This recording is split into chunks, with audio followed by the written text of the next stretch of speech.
Hello everyone, I'm Zion Ivan Y. Caroroan. I'm from Campotinho, Cabanatuan, Block 17. Nag-aaral sa Campotinho National High School and gusto ko lang pala mag-share sa inyo. Mahilig nga pala ako makinig ng music, mag-workout and mag-nature. Nature trip ba? Ang favorite color ko is violet, red, green, yon. And ang dream job ko is undecided pa kasi ako eh. Kahit alam kong ilang years na lang gagraduate na ako, magka-college na ako.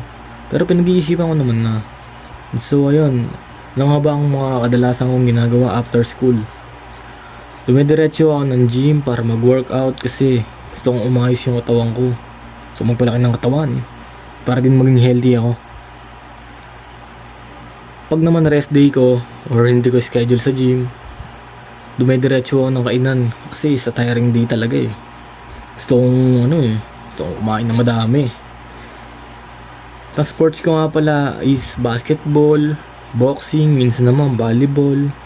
Tatlo nga pala kaming magkakapatid. Pangalawa po ako, pero ngayon panganay na ako.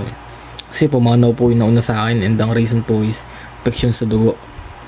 Hindi ko man po nakita ang kuya ko, pero mahal ko yan. Mahal ko yan. And kung itatanong nyo saan ako nakapost talaga ako sa growth. On growing myself, on learning, proud ako sa sarili ko for that. Anyway, gusto ko lang magbigay sa inyo ng advice. Gawin nyo lang lahat ng gusto nyo and dapat lagi kayong willing mag-grow. Forget your mistake and remember the lesson. Huwag kayong nagpapadala sa sinasabi ng iba. Naiingit lang yan sila. And kung love life naman or people pleaser kayo, dati din naman akong people pleaser, pero na-stop ko siya. Natutunan ko mahalin yung sarili ko. Hindi naman kasi lagi may magmamahal sa inyo eh. Sarili nyo lang talaga yung maaasahan nyo. Siya ang matuto kayong tumunggi. Kasi kunyari, nakayaan nila lumabas pero wala kang pera.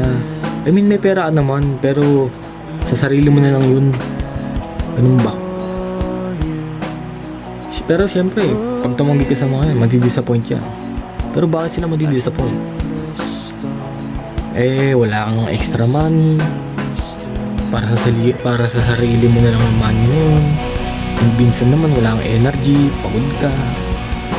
Kung nadi-disappoint sila, it means wala silang paki sa'yo. Kasi wala silang paki sa nararamdaman mo eh. Hindi yan nila iniisip na pagod ka, wala kang extra money, ganyan. They only care about themselves. Kaya kung ako sa inyo, matuto kayong tumanggi. Kahit sabihin nilang selfish kayo, kasi hindi ka naman talaga selfish eh. Nag-i-start ka lang mag-create ng boundaries.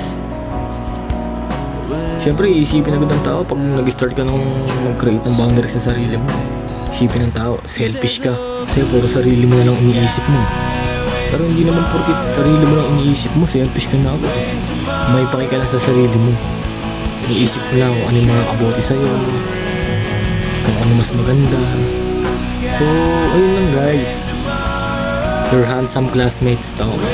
Goodbye.